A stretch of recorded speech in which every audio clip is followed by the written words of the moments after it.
¿Su Biblia, amada familia? Isaías, por favor, Isaías capítulo 57.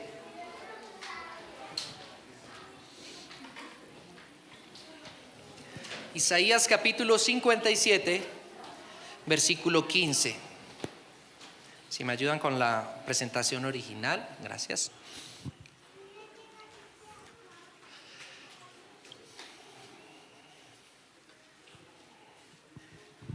Isaías capítulo 57. Amén. ¿No vas a ir a tu clase? ¿No te gusta la clase? ¿No les gusta? No, casi no. Chiquitines aquí en primera fila, qué bendición. Isaías capítulo 57, versículo 15. Dice la palabra del Señor: porque así dijo el alto y sublime, el que habita la eternidad y cuyo nombre es santo. Yo habito en la altura y en la santidad, y con el quebrantado y humilde de espíritu, para hacer vivir el espíritu de los humildes y para vivificar el corazón de los quebrantados. Señor, te damos muchas gracias por tu palabra, Dios. Nos disponemos, Dios, y como cantábamos ahorita, tú eres santo, te reconocemos, te reconocemos. Tú eres el único Dios verdadero y te reconocemos. Y tu palabra que sale de tu boca también es verdadera. Y nos postramos ante ella, nos inclinamos ante ella. Que esta palabra no vuelva a ti vacía, Señor, sino que haga lo que tú quieres, y que sea prosperada en aquello para lo que la enviaste, para vivificar el corazón de los quebrantados. En el nombre de Jesús, amén y amén. Gracias, mis amados, por esa linda reverencia a la palabra.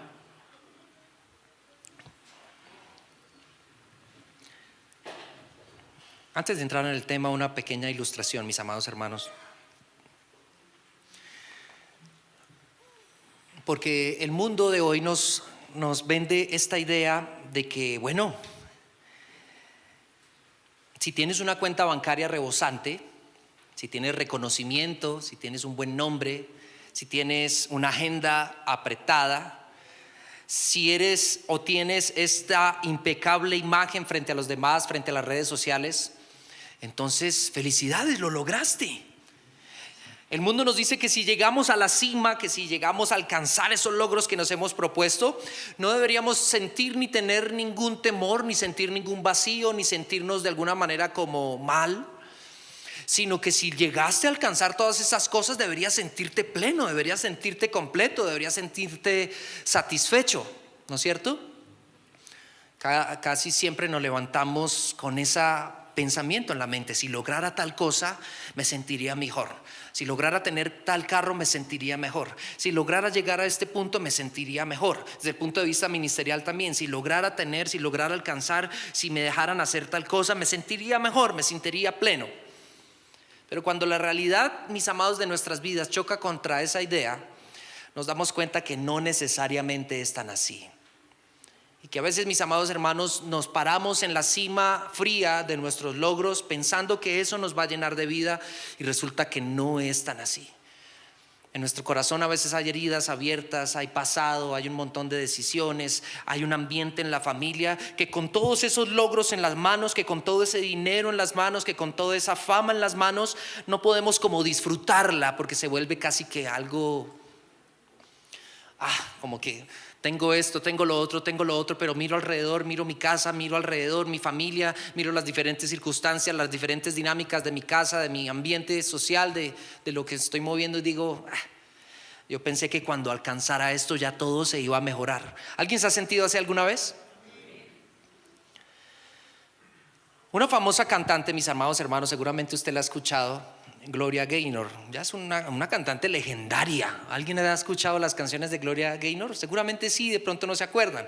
La que canta Sobreviviré. Leyendas de la música. Ella fue considerada la reina del género disco. Ella canta desde los años 70 por allá, pero siendo muy talentosa y muy joven, mis amados hermanos, ella cuenta en su testimonio, porque la traigo a la memoria porque hace parte de lo que Dios nos quiere enseñar hoy. La historia de Gloria Gaynor es bien triste. Ella habla mucho de su testimonio. Desde muy pequeña fue abandonada por sus padres, por su padre específicamente. Dice el testimonio que ella parece que sufrió abusos sexuales también por parte de algunos miembros de su familia. Sufrió la muerte de su mamá cuando apenas tenía 20 y tantos años. Y creció, mis amados hermanos, en ese ambiente de racismo, ¿no? Característico de Estados Unidos, sobre todo en esta época. Por eso canta como tan apasionadamente este tipo de canciones, Sobreviviré. Y en otro testimonio, en otra entrevista, ella decía, porque pasado el tiempo, dice por allá 1982, en una de esas fiestas, mis amados hermanos, porque a pesar de tenerlo todo, ella siente esos vacíos, siente esas heridas, siente esas tristezas, siente esas angustias en su corazón, y tratando de llenar esas angustias y esos vacíos con fiestas, con fama, con dinero, tal vez con drogas, con un montón de cosas. Ella confiesa todo eso en sus testimonios y en sus entrevistas. Parece que algo traumático pasó allá esa noche de 1982, y dice en su testimonio que ella sintió que Dios le dijo: ya no más, ya basta. Dice ella, literalmente la cito, dice: sentí como que si Dios me hubiera agarrado por el cuello y me hubiera dicho no más.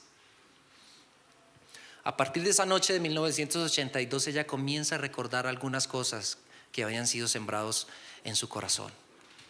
Y empieza a dejar toda esa fama, empieza a dejar todo ese nombre, empieza a dejar esa dinámica del mundo para volver a los pies del Señor, como cantábamos ahorita, para volver a la casa de mi Padre.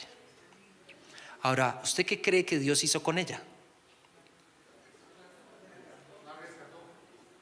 La rescató.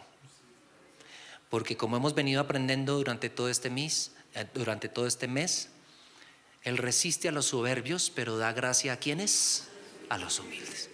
Gloria Gaynor se acerca al Señor en humildad y escribe en una de sus últimas canciones, año 2020, todavía canta esta señora, y escribe algo más o menos así: precioso Señor, toma mi mano, levántame, guíame, ayúdame a estar de pie. Estoy cansada, estoy débil, perdóname mi inglés si lo interpreto mal, me siento desgastada, por decirlo así. En medio de la tormenta, en medio de la noche o en medio de la oscuridad, guíame hacia la luz. Toma mi mano, precioso Señor, y llévame a casa. Un testimonio y un reflejo vivo de lo que Isaías 57:15 nos dice: el alto y sublime que habita en la eternidad y cuyo nombre es santo, se ha volteado a mirar al humilde y al quebrantado de corazón. Y no solamente para seguirlo juzgando, sino para vivificarlo, para restaurarlo. Creo que hemos venido hablando bastante acerca de esto, y por eso, mis amados hermanos, quiero detenerme un poquito en este pasaje. Si podemos volver, si alguien me ayuda de pronto arriba en la siguiente diapositiva, vaya a su Biblia y miremos Isaías 57:15. Vamos a centrarnos en ese versículo. Me gusta, mis amados hermanos, he aprendido por la gracia de Dios como a centrarme en versículos específicos, de manera que podamos extraer de allí verdades fundamentales que la Escritura nos enseña. Y el versículo dice esto exactamente: porque así dijo ¿quién? O sea, que lo primero que nos está tratando de decir Isaías y Dios a través del profeta, y lo primero que está tratando de establecer, la primera verdad fundamental, mis amados hermanos, es quién está hablando aquí. Y el que está hablando aquí es el alto, el sublime, el que habita la eternidad y cuyo nombre es santo. En esta parte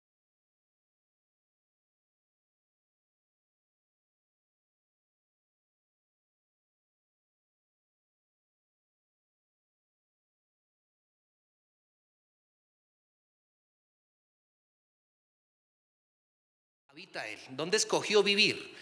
Y lo número 3 es acerca de su restauración. Entonces vamos a dividir ese versículo en 3 partecitas rápidamente, porque el tiempo no se detiene, no vivimos en la eternidad, como vamos a ver. Vamos a dividir ese versículo en 3 partes. Vamos a hablar de su majestad, porque a veces se nos olvida. Vamos a hablar de dónde escogió Él habitar, y vamos a hablar de su restauración. Amén. ¿Está listo, mi hermano, para entrar en esta aventura? Número 1, entonces, vamos a hablar de su majestad. ¿Quién está hablando aquí? Lo primero que dice el profeta es que Dios es alto y sublime. Quería tomarme un tiempito para hablar acerca de esto, mis amados hermanos, porque no sé si ha sido la industria del entretenimiento, no sé si ha sido nuestro propio corazón, No sé qué pasa en nuestro corazón, especialmente hablando de la iglesia, que hemos venido perdiendo o disminuyendo o tratando de traer la gloria y la majestad de Dios a un lenguaje o algo que nosotros podamos manipular. Y se nos olvida, mis amados hermanos, y esto es peligroso, se nos olvida que el Dios de la Biblia es el Dios sumamente exaltado. En otras partes se habla del altísimo Dios, el que está por encima de todo trono, el que está por encima de toda autoridad, porque de hecho Él creó todas las cosas. No está dentro de la creación, está por encima de la creación.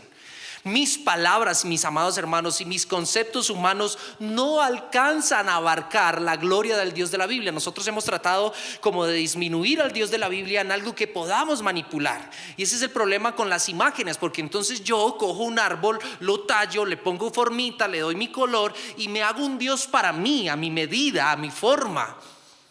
Y Dios está diciendo, pero ¿con quién me puede comparar usted? Isaías en otra parte dice, ¿a qué pues me haréis semejante? Capítulo 40 de Isaías, léalo en casa, que tal vez no alcanzamos a tener el tiempo. Pero el apóstol Pablo le dice a Timoteo, Él es el Dios que habita en luz inaccesible. No podemos nosotros, los que estamos aquí sujetos al espacio, alcanzar las alturas. No hay ni siquiera escala para medir esto. Nosotros usamos escalas para medir la temperatura con otras cosas que tenemos. Entonces el punto de la ebullición del agua son 100 grados centígrados y hacemos. Pero ¿cómo medimos a Dios? ¿Me estoy explicando? El Dios de la Biblia es un Dios alto y sublime. Son las mismas palabras que usa Isaías en el capítulo 6. Vi yo al Señor en un trono alto y sublime. Y lo siguiente que hizo fue tirarse al piso y decir, ay de mí que qué. Ay de mí que soy muerto, porque siendo hombre pecador ha visto en mis ojos al Rey de Reyes. La pregunta ahí con respecto a alto y sublime es, ¿puede el ser humano por sus propios medios alcanzar al alto y sublime? Lo segundo que dice el versículo es que Él habita en la eternidad. Así que no solamente está por encima de toda creación, por encima de todos los tronos, por encima de cualquier autoridad, sino que, mis amados hermanos, como trataba de poner en la imagen, el Dios de la gloria, el Dios de la Biblia, el Dios al que adoramos, es un Dios que se para como si fuera esta alfombra el tiempo y mira el pasado, mira el presente y mira el futuro en un solo vistazo. Y vive el día de hoy con toda la plenitud del pasado y vive el día de hoy con toda la plenitud del presente, porque a diferencia nuestra, Él no está sujeto al tiempo, Él diseñó el tiempo. ¿Me estoy explicando? Él habita en la eternidad, por lo tanto no cambia. La gente tiende a decir que con el tiempo las personas cambian, y en parte es cierto, ¿no? Dios no. Dios no. Dios, mis amados, no envejece, no se fatiga con cansancio, no cambia, no se atrasa, nada le sorprende. ¿Usted cree que su pecado o el mío le sorprende a Dios? ¿Usted cree que lo que está pasando en Colombia le sorprende a Dios? Nada sorprende al Señor. La pregunta es, para nosotros que estamos aquí, ¿podemos nosotros que estamos sujetos al tiempo y que nos toca apresurarnos? Aquí no me ponen un reloj en rojo grande. ¿Podemos nosotros que estamos casi que apresados por el tiempo acceder a la eternidad por nuestros propios medios? En estos días volvieron a dar una película que se llamaba Interestelar, ¿se acuerdan? Una película muy bonita, muy interesante también. Y habla un poquito acerca de esa lucha del hombre por trascender. Perdóneme que cite un poquito de esa película. Pero permítame un poco de locura, dijo el apóstol Pablo. Imagínese que el hombre por sus propios medios, por los avances tecnológicos o por cualquier rara, extraña situación, lograra pasar las barreras del espacio y del tiempo. Supongo que lo logramos. La película más o menos habla un poquito acerca de eso, al menos de manera superficial. Pero si lograse por lo menos alcanzar a pasar las barreras del tiempo y del espacio, lo único que dice ese versículo no es esto. Cuando el hombre logre, permítame otra vez, por favor, un poquito de, si lográsemos por nuestros medios pasar eso, resulta que nos encontramos con la gloria de la majestad ¿de quién? De un Dios que es santo, santo, santo. Así que si lográsemos de repente pasar, ¿con quién nos encontramos? Ahí quedamos muertos, hermano. Es el único atributo del cual la Biblia lo repite 3 veces continuas. En ninguna parte de la Biblia dice Dios es amor, amor, amor, en el mismo versículo o en el mismo texto. No, es el único atributo, aunque no es solamente un atributo. Me gusta decir, mis amados hermanos, y pensar en los atributos de Dios como este ramillete de flores, ¿cierto? Imagínenselo, que está amarrado por una especie de cinta, y esa cinta que amarra todos los atributos es su santidad. Dios ama de manera santa, ¿sí? No como nosotros. Dios cuando hace o emite su justicia lo hace en santidad, ¿sí? Algunos de nosotros miramos la Biblia y decimos, sí, pero Dios mandar matar tanta gente así, lo hizo en el ejercicio de su santidad. Tal vez nosotros no lo alcanzamos a entender y no estamos allá, pero Dios ejerce y hace todo lo que hace en santidad. Él es santo, santo.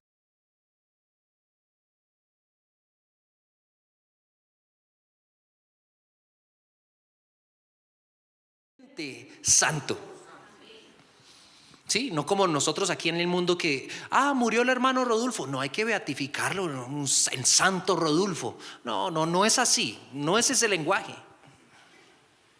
No, Dios, el Dios de la Biblia es esencialmente santo y todo lo que hace lo hace a partir de su santidad.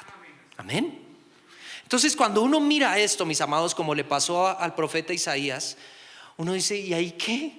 ¿Y yo ahí qué? ¿Qué hago entonces?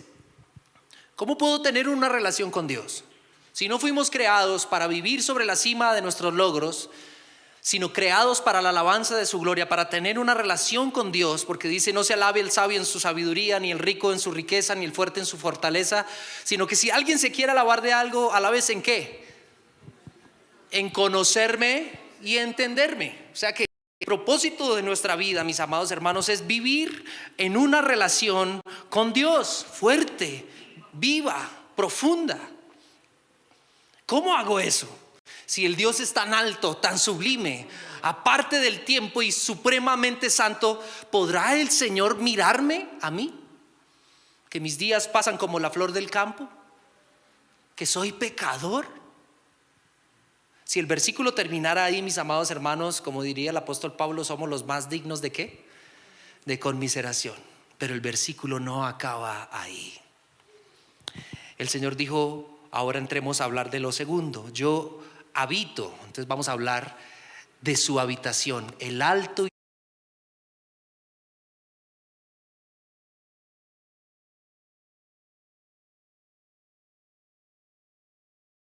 y abra un espacio para que yo me pueda relacionar con Él. Yo por mis propios medios no lo puedo lograr. ¿Me estoy explicando, iglesia? Dios ha abierto un umbral para que tengamos una relación con Él. Dios ha abierto un camino para que tengamos una relación con Él.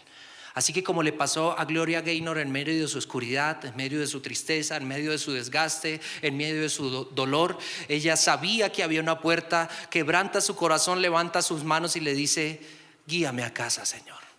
Y el Señor no la mira desde arriba, desde su trono alto y sublime, y hace la cara así como que, sino que ¿qué? Como aquella mujer. Ni yo te condeno. Vete y no peques más. Dios ha decidido, mis amados hermanos, en el ejercicio de su soberanía y de su misericordia y de su gracia, abrir una puerta. Y es por eso que estamos hablando de la humildad. Abrir un umbral. Pero esta puerta, mis amados hermanos, esta puerta debe entenderse, así, no se alcanza a ver muy bien la imagen. De pronto los chicos en su creatividad me agrandaron mucho la imagen. Pero esta imagen muestra, mis amados hermanos, a alguien tratando de entrar por una puerta. Dios sí abrió una puerta, efectivamente la puerta está abierta. Mientras preparaba este pasaje, se me venía a la memoria la analogía del Señor cuando dijo: angosta es la puerta, perdón, estrecha es la puerta y angosto el camino que lleva a la vida, y pocos son los que la hallan, ¿cierto? Pero no solamente, me gustaría, sin quitar obviamente el significado ni alterar el significado, la puerta que está abierta no solamente es angosta y estrecha. La puerta que está abierta tiene un umbral bajito.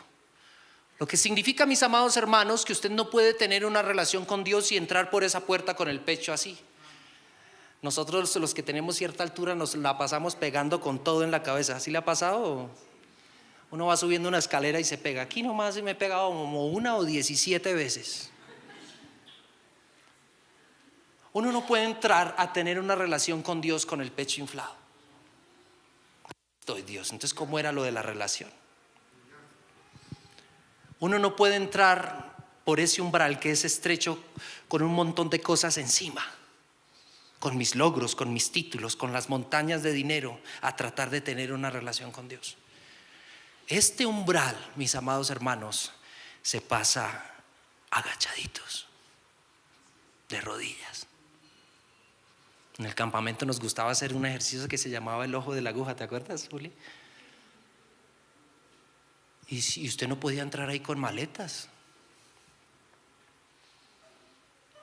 Lo interesante de este umbral, cuando estaba haciendo y pensando qué imagen poner, me imaginaba, ¿alguno ha jugado alguna vez Mario Bros?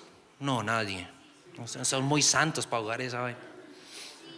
¿Se acuerdan del jueguito de Mario Bros que habían ciertos túneles que tocaba pasar pero chiquiticos? Si usted no tenía eso, no podía entrar ahí.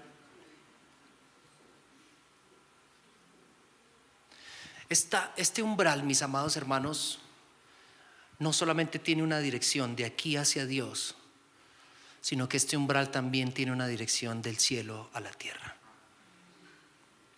Es un umbral que alguien pasó primero, y es de lo que hemos venido hablando todos estos domingos.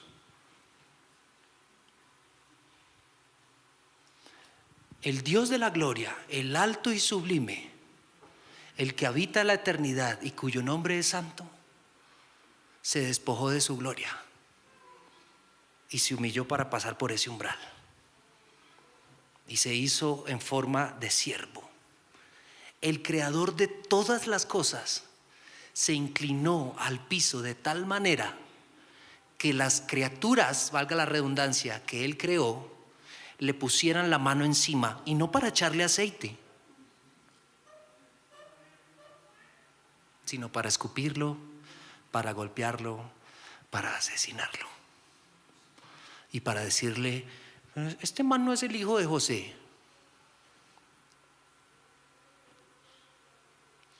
El primero que pasó el umbral de la humildad fue Cristo Jesús, para que en todo tenga la preeminencia. Y es por eso que Él nos dice: aprended de mí, que soy manso y humilde de corazón, y hallaréis descanso y paz para vuestras almas. Así que es un umbral de 2 vías, y cualquiera que quiera pasar y tener una relación con Dios debe hacerlo de rodillas. Es el único camino. Yo habito en la altura y la santidad, y con el quebrantado y humilde de espíritu. Y con el quebrantado y humilde de espíritu. No hay más. No hay más. No hay otra manera. Y es por eso, mis amados hermanos, que la humildad se vuelve tan relevante. Es por eso, mis amados hermanos, que la humildad se hace tan importante. Bueno, ya dije esto, ¿no? Aquí está Jesús, el alto y sublime, el que habita la eternidad y cuyo nombre es santo, lavando los pies de sus discípulos.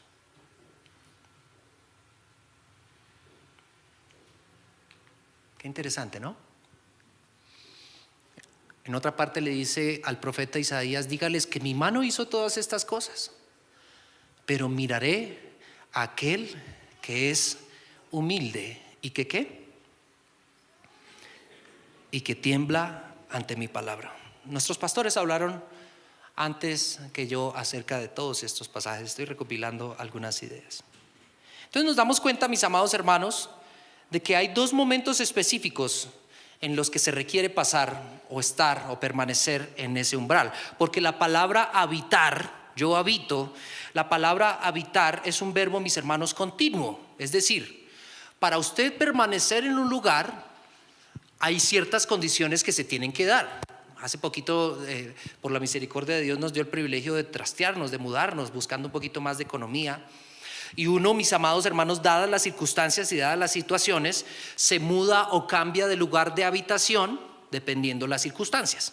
Hay lugares, mis amados hermanos, en los que es molesto ya permanecer. ¿Le ha pasado? Yo ya no quiero vivir aquí. ¿Le ha pasado?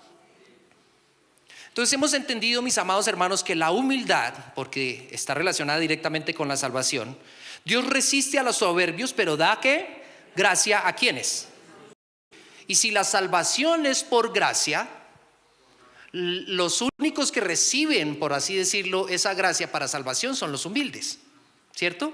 Por gracia sois salvos, y esto no es de vosotros, sino que es un regalo de Dios para los quebrantados y humildes de corazón. ¿Me estoy explicando? Aquí tenemos que hablar de varias cosas, pero no quiero enredarme. Ya hablamos suficiente acerca de eso. Yo quiero hablar de otro aspecto hoy. Yo quiero hablar de la trayectoria del apóstol Pedro. Sí, de pronto me ayudan arriba, por favor. Eso, gracias. Yo quiero hablar, mis amados hermanos, porque ya hemos hablado bastante, y quiero tomarme unos minutos para que meditemos en algo bien interesante. Y es que hay en nosotros una extraña tendencia. Nosotros los cristianos, los que alguna vez ya nos humillamos, los que alguna vez ya pasamos por el umbral, hay en nosotros una extraña tendencia a pasar de la humildad, y sumado a nuestros logros, sumado a todas aquellas cosas que Dios nos da, sumado a todas ellas etapas que Dios nos da, pasa en nuestro corazón algo bien extraño. Y es que mientras vamos caminando agachaditos en el umbral de la humildad, nuestro corazón se empieza a inflamar. Bueno, yo no puedo hacer muchos ejercicios, desafortunadamente, pero nuestro corazón comienza a hincharse. Tal vez por nuestros logros, tal vez por nuestros títulos, tal vez por las cosas que hemos alcanzado, tal vez por toda la cantidad de circunstancias que hay a nuestro alrededor, y llega un punto en el que ya no cabemos por ese umbral. Algo pasa en nuestro corazón, y algo pasa especialmente con nuestros logros, que inflan nuestro corazón al punto que pasamos de la humildad hacia el orgullo sin darnos cuenta. Y esa es la historia del apóstol Pedro, al menos antes de que el Espíritu del Señor viniera sobre él. Quiero hablar de él un poquito porque me sentí identificado y el Señor puso en mi corazón esta palabra. Présteme toda su atención, y les advierto que tengo un ujier con una pistola de agua allá arriba que no durará en usarla, sobre todos aquellos que se duerman. No, mentira, mis amados. Hay algo, mis amados hermanos, en el corazón del apóstol Pedro. Recordemos un poquito la historia de Pedro. ¿Se acuerdan cómo fue el comienzo de la historia de Pedro? ¿Se acuerdan ese milagro maravilloso que Dios hizo sobre él, que lo llevó a tirarse de rodillas allá en el borde de la playa y a decirle al Señor Jesús que ¿cómo? ¿Se acuerdan? Ustedes son gente de Biblia. ¿Qué le dijo Pedro a Jesús en la primera vez? Apártate de mí, que soy. No me asusten, hermanos, si no volvemos a Mateo. En ese primer momento, ese primer encuentro donde el Señor Jesús le dice, por favor, tírala. Bueno, no, he pescado toda la noche, pero en tu nombre lo voy a hacer. Cuando ese milagro maravilloso de la pesca milagrosa, lo que hace Pedro no es salir corriendo a venderles pescado, es tirarse en la playa, mis amados, de rodillas y decirle, Señor, soy tan pecador que tú no deberías ni siquiera acercarte a mi vida. ¿Qué es eso? Ush. Humildad en su estado más puro. Bien, Pedro, no, tranquilo, hermano, levántese. Desde ahora lo voy a hacer, ¿qué? Pescador de hombres. El tiempo va pasando, mis amados hermanos. Más adelante Mateo nos va a decir que Pedro camina sobre el agua. ¿Usted se imagina las conversaciones de los discípulos después de que Pedro caminó sobre el agua? Uy, Pedro, ¿y cómo fue, hermano? Yo lo vi, 17 pasos, hermano. Usted dio 17 pasos hasta donde Jesús. No, fueron como 8, no exagere. Y empieza el corazón, ¿qué? Oiga, si yo caminé sobre el agua, ¿qué otro hombre caminó sobre el agua?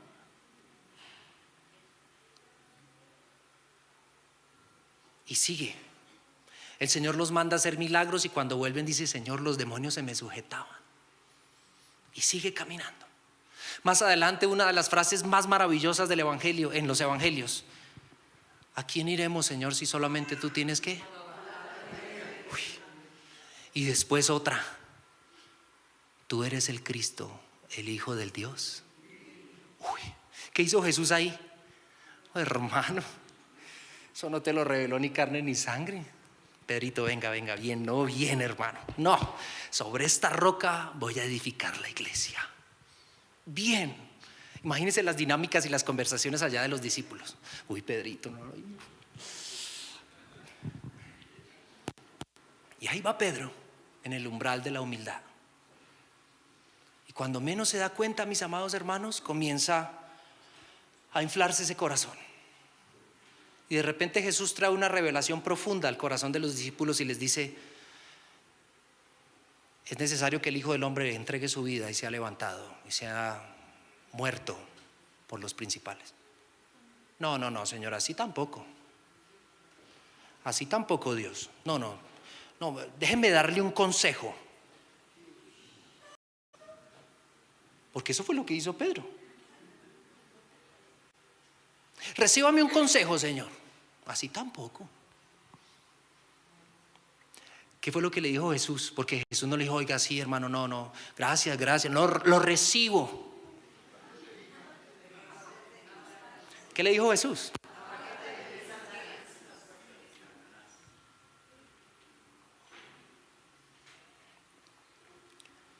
Y empieza el Señor a notar algunas condiciones en el corazón de Pedro. Ya Pedro comienza a decirle a Dios cómo hacer las cosas. Ya Pedro comienza a decirle al Señor qué camino debe tomar. Ya Pedro comienza a decir: como ya logré ciertas cositas, empieza a decir: no, yo puedo solo, yo para qué tanto orar, yo para qué tanto ayunar, que ayuden otros, yo para qué tanto congregarme, eso es para otra gente, eso no es para mí, eso no es para mí.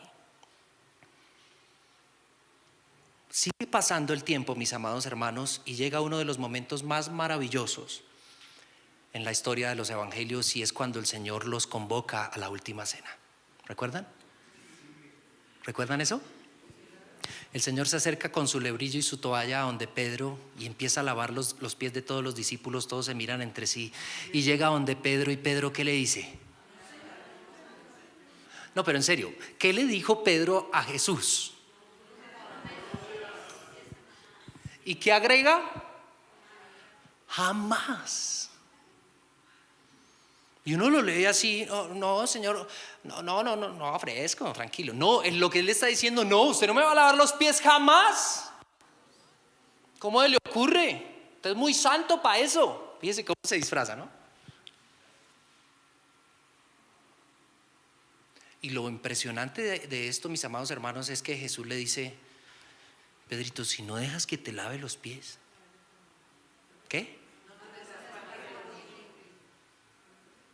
Tú y yo no podemos ser amigos. Tú ya no puedes ser mi discípulo, dice otras versiones. Tú no puedes tener parte conmigo si no dejas que te lave los pies. Entonces Pedro, como está inflado, le dice: no, entonces láveme las manos, la cabeza, las rodillas. Porque uno empieza a decirle a Dios cómo tiene que hacer las cosas, ¿no?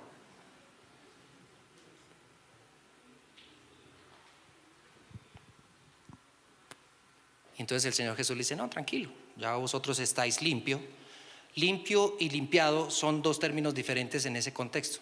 A vosotros estáis limpios, o sea, ustedes ya son salvos por la palabra que yo les di. Pero el día a día, sus propios logros, el pecado que mora en ustedes, dice el Señor Jesús, y todas las dinámicas del mundo hacen que sea necesario que yo venga cada vez a lavarles los pies.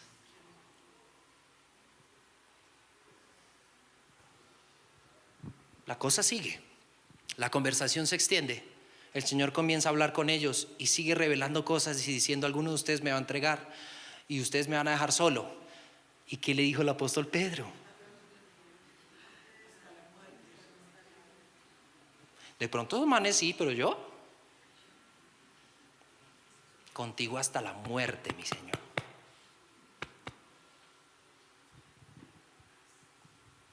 Y el Señor ya con esos ojos como de: Pedrito, antes de que cante el gallo, usted está muy inflado, hermano. Usted está muy altivo ya. Y como no lo has venido entendiendo, me va a tocar quebrantarte. El que tiene oídos para oír. Usted ya está muy altivo, Pedrito. Si Jesús le dice a uno eso, ¿usted qué sale a hacer? Ayunar, a orar, hermano, alguna cosa. Entonces Jesús le dice: Pedrito, camina, acompáñame a orar. Getsemaní, ¿recuerdan? 1 hora. Jesús va, vuelve. ¿Y cómo encuentra a Pedro?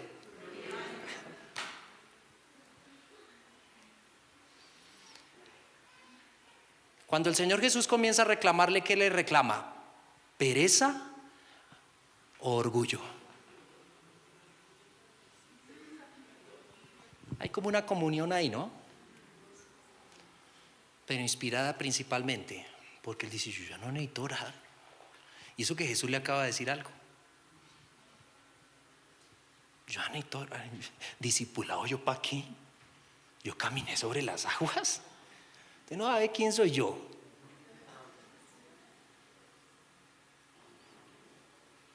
Y el Señor tiene que quebrantarlo. ¿Recuerda alguna otra vez que otro hombre haya sido quebrantado por Dios? La cantidad de historias son muchas, pero hubo una vez un hombre, mis amados hermanos, llamado Sansón, ¿recuerdan?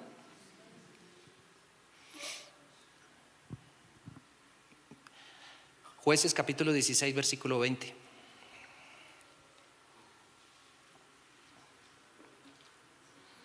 No estamos hablando necesariamente, mientras busca el pasaje, porque ese no está ahí, no estamos hablando necesariamente de que su merced pierda la salvación, pero sí perdemos comunión. Y cuando perdemos comunión hay ciertas consecuencias. Cuando perdemos comunión con Dios hay ciertas consecuencias. Por eso la mesa del Señor, la mesa de la comunión. Cuando una persona, mis amados, comienza a perder la comunión con Dios, número uno, empieza a perder sensibilidad espiritual. Wow, lo hicieron grande, bien, esto está chévere. Empieza a perder, mis amados hermanos, la capacidad de percibir con claridad la voz de Dios. Cuando Jesús se acerca a Pedro y le dice: ¿es necesario que el Hijo del Hombre sea entregado? No, así no. Entonces no estoy hablando necesariamente de que ese orgullo puede llevarte a perder la salvación. No es lo que quiero decir, aunque alguien pudiera decir: pero ese no es el comienzo también hacia un camino de perdición. Bueno, al menos no es el ejemplo de Pedro, ni el ejemplo tampoco de Sansón. Ya vosotros estáis limpios por la palabra que os he hablado, pero cuando perdemos comunión nos terminamos metiendo en unos problemas terribles, y por lo tanto a nuestras familias también. Porque ya no oramos, ya no buscamos al Señor. Y como ya no lo hacemos, porque dependemos es de nosotros mismos, de nuestros logros, de nuestros títulos. Ahora soy ingeniero, ahora soy esto, ahora tengo maestría, ahora estoy en un doctorado, ahora hago. Dios ya me bendijo, yo ya no necesito nada de eso. Entonces la voz del Señor se quedó por allá relegada. ¿Me estoy explicando, iglesia? Y ya no logro percibir la voz del Señor. El discernimiento se apaga.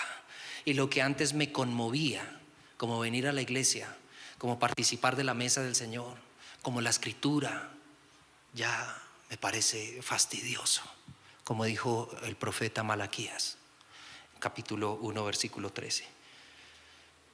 Número 2, falta de gozo. Ya vamos a leer lo de Sansón. El creyente, mis amados hermanos, pierde gozo. ¿Ha visto esas personas amargadas todo el tiempo? No le haga el codo así, que es a usted. Podemos estar sirviendo en ministerios, podemos estar haciendo cosas incluso alegres, pero con el corazón amargado. Falta de gozo. El salmista decía: vuélveme el gozo de tu salvación. Número 3, tengo que seguir avanzando. Otras consecuencias de falta de comunión es que termino dependiendo más de la carne y tomando decisiones más en la carne. Comienzo a tomar decisiones desde mi propio entendimiento y ya sin consultar a Dios. Comienzo a confiar más en lo que yo soy capaz de hacer que en lo que Dios hace por mí. Y hay varias otras consecuencias, pero permítame hablar de otra más. Termino siendo más vulnerable al pecado.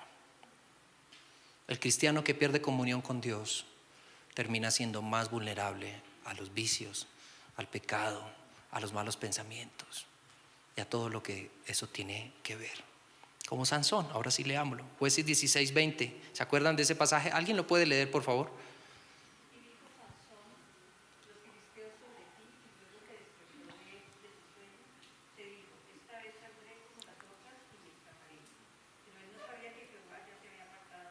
Uf.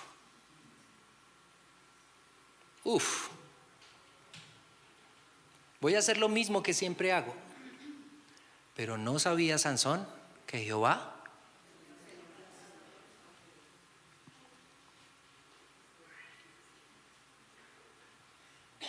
que Dios nos ayude, mis amados hermanos. Lo maravilloso de nuestro Señor Jesús, mis amados, es que una y otra vez, todos los días quizás, cada vez que tú te acercas a la Escritura, es como si el Señor también se acercara con su toalla y su lebrillo y te dijera: Mauro, ¿me dejas lavarte los pies? ¿Cómo así, Señor? Sí, hablemos de esas emociones, hablemos de esas cicatrices no cerradas, hablemos de la falta de perdón, hablemos de la forma en que tratas a tu esposa. ¿Me dejas lavarte los pies? No, Dios, tú eres muy santo para eso. No, háblame de las 7 copas de la ira. Esas copas son como de qué, de cristal, de oro. Hablemos de la marca de la bestia, porque si ya viste lo del chino. No, necesito que hablemos de otra cosa. ¿Me permites lavarte los pies? Imagínese, el alto y sublime.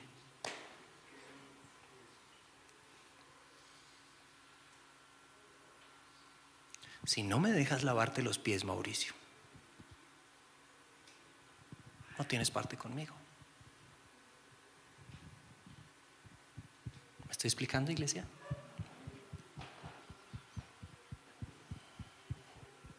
Todos los días el Señor viene y pasa el umbral de la humildad para dirigirnos la palabra y decirnos: ¿me dejas lavarte los pies?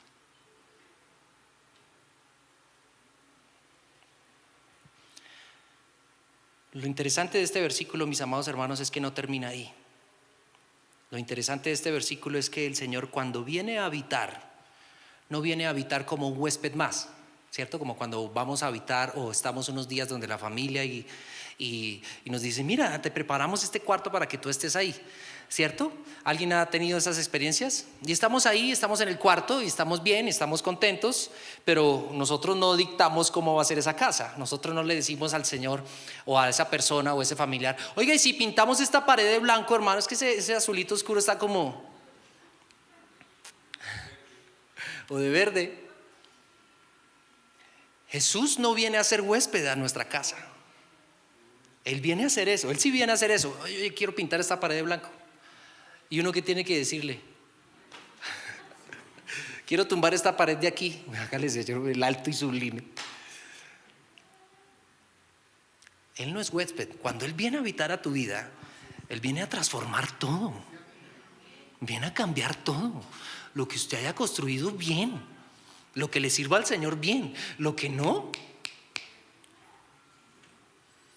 ¿me dejas lavarte esta pared? ¿Me estoy explicando, iglesia? Qué lindo es el Señor. Qué lindo, porque su voluntad es buena, es agradable y es perfecta. Y si Él decide que esa pared es mejor en blanco, alabado sea su nombre. ¿No ve que es el alto y sublime, el que habita la eternidad y cuyo nombre es santo? ¿Me estoy explicando, amados? La pregunta es: ¿dónde necesitamos rendirnos? ¿Dónde necesitamos dejar que el Señor haga esa obra en nosotros? Y cuando Él viene a habitar en nosotros, Él viene para hacer vivir el espíritu de los humildes. Lo interesante de este pasaje, mis amados, y el testimonio de Pedro, es que el Señor después aparece al apóstol Pedro en la misma playa, tal vez, en una playa muy similar. El Señor, el alto y sublime, le coge y le prepara un pescadito, un viudo de pescado así bien rico. Yo no sé de dónde sacaría la yuca, todo eso. Pero imagínese un pescadito preparadito por el Señor. Dice: venga, Pedrito, siéntese, hermano. Y le hace esa pregunta maravillosa. Sí. Lo interesante de nuestro Señor Jesús es que no coge a Pedro y le dice: bueno, mijo, no me llame que yo lo llamo, yo banqueado como James. No, el Señor lo restaura y de hecho lo lleva a otro nivel. Le dice: mijo, ¿me ama? Señor, tú sabes que yo te amo. Apacienta mis corderos, apacienta mis ovejas, apacienta mis corderos. Y lo exalta. Por eso es que Pedro al final de sus días va a escribir: humillaos pues bajo la poderosa mano de Dios, para que los exalte cuando fuere tiempo. Esas son palabras de Él, porque lo experimentó, lo pasó. Y el que habita en la altura y la santidad vino para hacer vivir el espíritu de los humildes. Esa es la promesa de nuestro Dios. Yo derramaré agua sobre el sequedal y ríos sobre la tierra árida. ¿Te sientes seco hoy? ¿Te sientes distante del Señor? ¿Te sientes con falta de gozo? ¿Te sientes separado del Señor? ¿Sientes que las cosas como que no tienen sentido, color? ¿Sientes que está faltando algo? Él viene a derramar agua sobre el desierto. Vamos a tomar la mesa y la cena del Señor en esa fe. Vamos a orar y a entregarnos delante del Señor. Y si la comunión, mis amados, si usted ha sentido de alguna manera que la comunión se ha venido perdiendo, si ha sentido de alguna forma, este es el momento para que puedas hacer una oración. No es necesario que lleguemos a ese quebrantamiento. Las cosas que están escritas para nuestra enseñanza fueron escritas. No es necesario, mis amados hermanos, que terminemos como Sansón, siendo vituperados y siendo puestos en ridículo delante de la gente, sin ojos, ciego, para ahí sí terminar clamándole al Señor y decir: ten misericordia de mí y dame fuerza por última vez. No es necesario llegar allá. La condición del corazón que Dios busca es algo que trabajamos todos los días. Reciba todos los logros del Señor, reciba todas las bendiciones del Señor, pero mantenga un corazón humilde, porque Él atiende al humilde, pero mira de lejos al altivo. Señor, consagramos en las manos de mis hermanas y de mis hermanos este pan y esta copa, símbolo, Señor, de tu cuerpo y de tu sangre. Que en tu humildad, Señor, el alto y sublime, el que habita la eternidad y cuyo nombre es santo, se despojó de sí mismo, tomando forma de siervo, pasando por el umbral de la humildad hasta venir a nosotros, para que nosotros pusiéramos nuestras manos sobre Él, lo asesináramos y lo eleváramos a una cruz. Pero no sabíamos que esa cruz y esa sangre y ese cuerpo partido sería la bendición para nosotros, para que se cumpla en el primero, que así como fue humillado hasta lo sumo, el Padre también lo exaltó hasta lo sumo y le dio un nombre que es sobre todo nombre, para que al sonar de su nombre toda rodilla se doble y toda lengua confiese que Jesucristo es el Señor. Te alabamos, bendito Dios. Te exaltamos, Dios. Reciba el pan, mi hermano. Reciba la copa y vuelva en comunión con Dios. Si se ha sentido frío, si se ha sentido seco, si se ha sentido con falta de gozo, si se ha sentido separado de Dios, hoy vuelva a la casa, como cantábamos también al comienzo. Vuelvo a casa, Señor.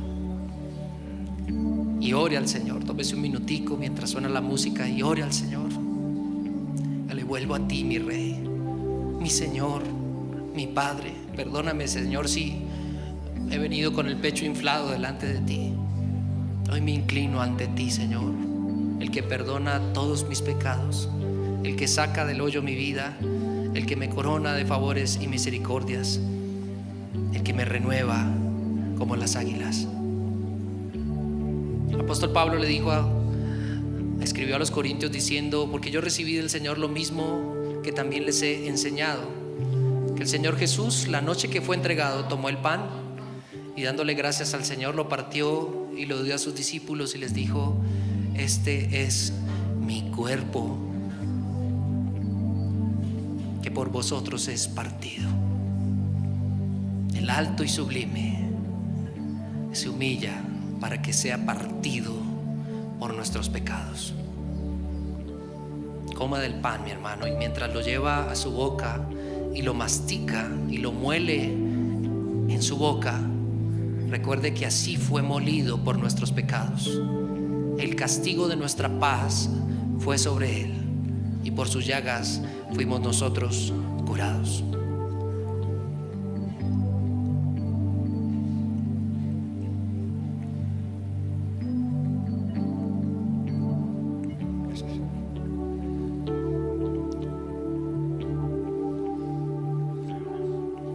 Del mismo modo, tomó también la copa y dándole gracias al Señor, lo compartió a sus discípulos y les dijo: esta es mi sangre, o símbolo de mi sangre, sangre de un nuevo pacto.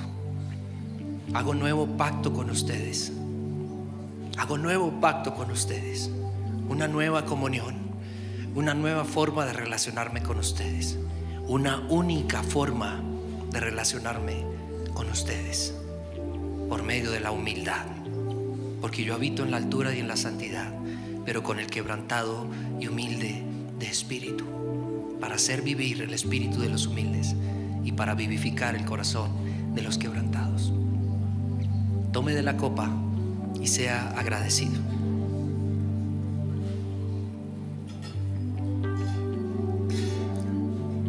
Haga una oración ahí de gratitud mientras entrega la copa y agradezca al Señor por sus grandes maravillas,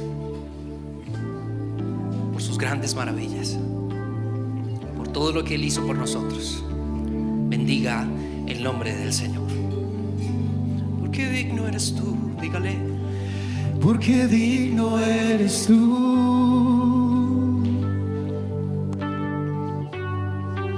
Porque digno eres tú. Adórale. Todo fue hecho por ti y todo para ti. Recibe gloria. Porque digno eres tú.